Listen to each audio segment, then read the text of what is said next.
Hey, my name is Kees. Nice to see you. These are the three things which are holding you back in your spiritual progression. And it's things I see very often with a lot of people.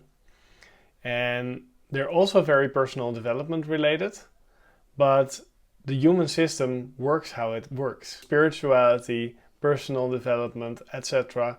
works via you, works via the human system. Let's jump in. The first one is you not looking inwards yourself. I see a lot of people going to lots of retreats, doing lots of courses, doing different exercises, doing different beautiful modules, doing yoga, doing breath work, doing meditation, grounding themselves, or doing these beautiful rituals or ceremonies or things like that. The biggest thing which will make any technique work is that you look inward. You try to not focus on the outside, but you try to focus on what am I really experiencing on the inside while I'm doing a technique, while I'm doing breath work, while I'm cycling in the city, while I'm at work, while I'm anything. Any technique only works if you do not focus on outwardly doing the technique, but you focus on inward looking. So looking at your inner world. And that means a certain type of concentration, a certain type of mindfulness, to be aware of your thoughts, aware of your feelings, aware of your inner world.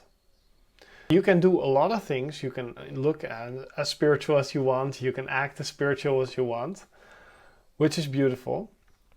But if you do not look inwards and really pay attention to what am I thinking, what am I feeling, what are the subtle thoughts, the subtle voices in my head, what are some subtle energies which I'm perceiving. And you're basically building your sensitivity, which is also what a lot of these practices are made for, is for you to look inward and through that build up your sensitivity through what am I actually perceiving. Any spiritual progression works with you becoming more aware. Because if you're more aware, then you can work with them. If you're conscious of your patterns, then you can work with them. If you're conscious of your reality, then you can work with it. If you're conscious of your beliefs, then you can do something with them. And that's a lovely bridge to a second, more advanced point. And that's where a lot of people also get stuck.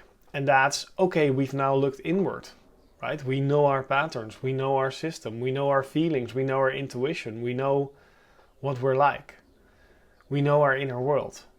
Now, what do we do with this, right? And since we're coming usually from our ego conditioned mind, meaning me, the self, is not complete, is not good enough, it wants to do something, it wants to be something, right? We're coming from that place, and from that place we go into this healing. We're now aware of the thoughts and feelings we have, and we think they are the problem, right? So we need to fix them. And the problem is, these are, if you are weeding the garden and you're not focusing on the roots, you're just cutting off everything with a scissors, then it'll grow back very easily. Very fast usually. Mental work or energy work or any work we do with regards to our inner world, if we are trying to do that from a place of not good enough, if we're trying to do that from a place of let me fix myself, so I'm good enough, right? And this is a subtle thing. But if we're using a technique to get rid of something, basically in our mental world, that isn't going to work. What works is actually meeting or being with emotions, thoughts, feelings. Saying to them, and you can not, you can literally say that, but you don't have to. You can always stay. It's okay if you stay. I'm here for you. I love you. I accept you. I feel you. I'm aware with you. I understand you. Right? When we do not try to push away our thoughts and feelings, but we actually welcome them in, we embrace them, then they can dissolve, because thoughts want to be thought, right? Because usually they're warnings. For example, our negative thoughts are fears to protect us.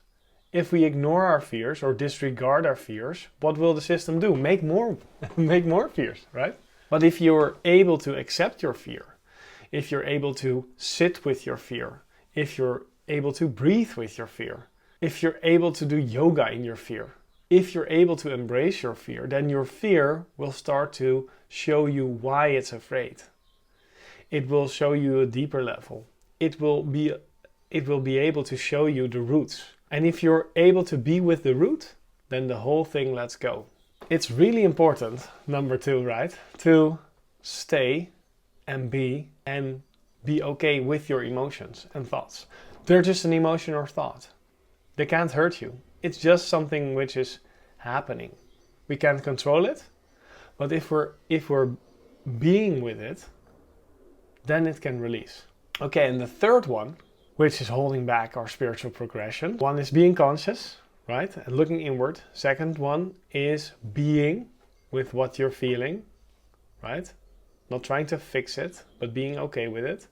And the third one is actually perspective is reality. Meaning your perspective on how you look at things is how you experience reality. I wouldn't say per se literally it creates reality, but it forms reality. It distorts reality. It creates a story in your head. Let's say you're poor and you say, I'm on my way, right? To making more money because I'm learning every day and step by step. Or you could say, I'm wasting my time. It's not working and everything is not working, blah, blah, blah, blah. But if you hold a frame of this is my perspective. If you are able to hold your perspective to what feels right, what feels good, then you're creating more of what feels good in your system. If you have a perspective that doesn't feel right, then that's your emotional compass saying this is not correct. This is not the divine way of looking at things. And you change your perspective and you get better results, you feel better, and you have a better life. I hope that helps, my friend. Bye.